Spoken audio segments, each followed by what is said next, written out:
পরিত্যক্ত নাজিমউদ্দিন রোডের পরিত্যক্ত কারাগারের অন্ধকার প্রকোষ্ঠে উনি মিথ্যা বানোয়াট ভিত্তিহীন উদ্দেশ্য প্রণোদিত মামলায় 775টি দিন অতিবাহিত করেছেন, তবুও 1 সেকেন্ডের জন্য আপোষ করেননি।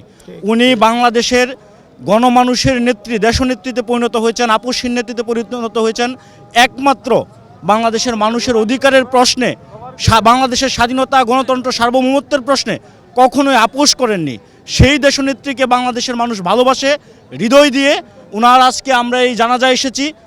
পরম করুণাময় আল্লাহ তাআলার কাছে কায়মনোবাক্যে প্রার্থনা করি ওনাকে জান্নাতুল ফেরদৌস নসিব করুন, এবং ওনার পুত্র তারেক রহমান আজকে থেকে এতিম হয়ে গিয়েছেন। সেই তারেক রহমানের পাশে আমরা তরুণ সমাজ, ছাত্র সমাজ সকলে আছি। উনি ওনার মধ্যে, ওনার নেতৃত্ব গুণে উনি ওনার মেধা, যোগ্যতা, প্রগাঢ়তার মাধ্যমে মায়ের প্রতিচ্ছবি হয়ে উঠবেন, বাংলাদেশের মানুষের আস্থায় পরিণত হবেন, সে আশাবাদ রাখছি। আমাদের প্রধান একটা দাবি আছে, সেটা হলো দেশনেত্রী আমাদের মাকে খুন করা হয়েছে। দীর্ঘদিন তাকে চিকিৎসা দেওয়া হয় নাই, দীর্ঘদিন তাকে অন্যায়ভাবে জেলে রাখা হয়েছে। তার বিচার আমরা চাই। পাশাপাশি আমরা তার দোয়ার জন্য, তার রুহের মাগফিরাত কামনার জন্য দেশবাসীর কাছে দোয়া প্রার্থনা করছি। বিশ্ব আপোষহীন নেত্রী, গণতন্ত্রের মা, তিনি ছিলেন, তিনি আছেন, তিনি থাকবেন। আমরা দোয়া করি হে রাব্বুল আলামিন, তিনি দেশের জন্য দিয়ে গেছেন, মানুষের জন্য দিয়ে গেছেন এই জীবন। তুমি তাকে জান্নাতবাসী করে নিও। তার স্বপ্নগুলি যেন আমরা আগামীতে আমাদের ভারপ্রাপ্ত চেয়ারম্যান জনাব তারেক রহমানের নেতৃত্বে জনগণের পাশে থেকে বাংলাদেশকে, নূতন বাংলাদেশকে এগিয়ে নিয়ে যাব, এবং এই উন্নয়নের উপকার হিসেবে তার স্বপ্নগুলো তারেক রহমানের নেতৃত্বে ইনশাআল্লাহ আমরা বাস্তবায়ন করব। এই দেশের যে অভিভাবক আমরা হারিয়েছি, এটি আর পূরণ হবার নয়। আজকে সমগ্র দেশ, সমগ্র জাতি শোকাবিভূত। আজকে লক্ষ লক্ষ মানুষ তার প্রতি শ্রদ্ধা জানাতে এসেছে, তার আত্মার মাগফিরাত কামনা করার জন্য এসেছে। আমরা আল্লাহ তাআলার কাছে কায়মনোবাক্যে প্রার্থনা করি, আল্লাহ তাআলা যেন তাকে জান্নাতুল ফেরদৌস নসিব করেন, এবং তার শোকাবিভূত পরিবার, বিশেষ করে দেশনায়ক তারেক রহমানকে এই জাতির ঝান্ডা শক্ত হাতে পিতামাতার মতো তুলে ধরার তৌফিক নসিব করেন। তিনি 3 বারের প্রধানমন্ত্রী ছিলেন। আসলে এটা মানে অপূরণীয় ক্ষতি হয়ে গেছে। আমাদের সামনে নির্বাচন ছিল, নির্বাচনকে সামনে রেখে থাকলে ভালো হতো। আল্লাহ ওনাকে নিয়ে গেছে। আত্মার মাগফিরাত। খালেদা জিয়ার মতন বাংলাদেশে আর মনে হয় লক্ষ বছরে এরকম নেত্রী বাংলাদেশে আর জন্ম হবে না। দেশ নেত্রী বেগম খালেদা জিয়া এদেশের সাধারণ জনগণের জন্য যে অবদান রেখে গেছেন, সাধারণ জনগণ সারা জীবন যতদিন বেঁচে থাকে ততদিন দেশ নেত্রী বেগম খালেদা জিয়ার অবদান মনে রাখবে বাংলাদেশের ইতিহাসে। যেমন কি শহীদ জিয়ার কথা সবাই মনে রাখছে, সেম খালেদা জিয়ার কথা সবাই মনে রাখবে। ফেনীতে জন্ম নেওয়ার মানে ফেনীর মানুষ আজীবন মনে রাখবে, এবং কি পুরো বাংলাদেশের মানুষ আজীবনে মনে রাখবে। উনি অনেক ভালো, উনি অনেক জনপ্রিয়তা। আমরা ওনাকে অনেক প্রাণ দিয়ে ভালোবাসি। এই জন্য ওনার মৃত্যুর খবর পাইয়া আমরা থাকতে পারি নাই, অনেক কান্দাকাটি করছি। তারপরে ওনাকে জানাজা পড়ার সুযোগ পেয়েছি। এই জন্য দেশবাসী সবার কাছে দোয়া চাইছি যাতে ওনাকে জান্নাতবাসী করে। আমার গণতন্ত্রের দিনে যে আন্দোলন করেছেন উনি, দেশ উন্নয়নমূলক, সেই দিন দেশ ও জাতি চিরকৃতজ্ঞ থাকবে।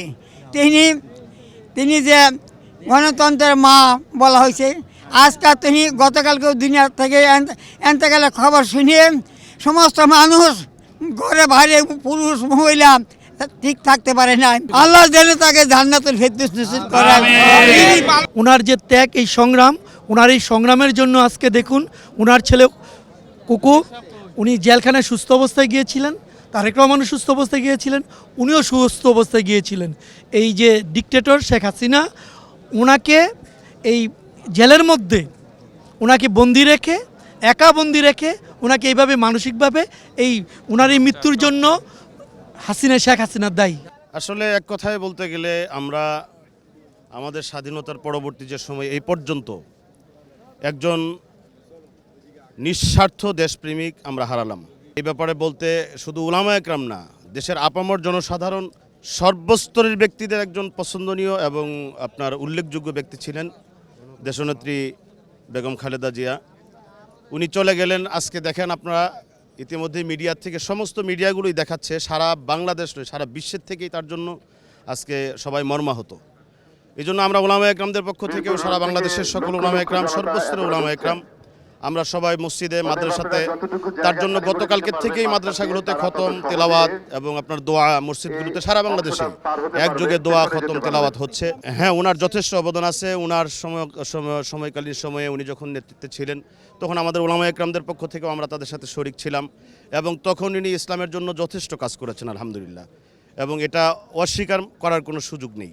গণতন্ত্রের মানসকন্যা আপোষের নেতৃত্ব, যার আপোষের নেতৃত্বে বাংলাদেশে বারবার স্বৈরতন্ত্র পতন ঘটিয়েছে, যার আপোষের নেতৃত্বের মাঝে বাংলাদেশের মানুষ স্বাধীনতা সার্বভৌমত্ব ফিরে পেয়েছে, সেই গণতন্ত্রের লড়াইয়ে আজ তিনি আমাদের মাঝে নাই। তার মৃত্যুতে আমরা দেশ এবং জাতি গভীর শোকাহত বা মর্মাহত। তার রুহের মাগফিরাত কামনা করছি। দীর্ঘ 4.5 দশকেরও বেশি সময় ধরে এদেশে রাজনীতির প্রতিটি বাঁকে উচ্চারিত হয় বিএনপি চেয়ারপারসন বেগম খালেদা জিয়ার নাম। দেশের প্রথম নারী প্রধানমন্ত্রী, গণতান্ত্রিক আন্দোলনে আপোষের নেত্রী, অথবা যে নামেই তাকে উপাধি দেওয়া হোক, সব কিছু ছাপিয়ে তিনি আজ না ফেরার দেশে। এই প্রবল জনশ্রুতি বলে দেয় এদেশে কতটা জনপ্রিয় বিএনপি চেয়ারপারসন বেগম খালেদা জিয়া। রাজধানীর মানিক মিয়া এভিনিউ থেকে আক্তার হোসেন, চ্যানেল আই। চুল পড়া অনেক কমে গেছে। থ্যাংক ইউ মা। চুলের ভিটামিন জুই মাল্টিভিটামিন কোকোনাট অয়েল।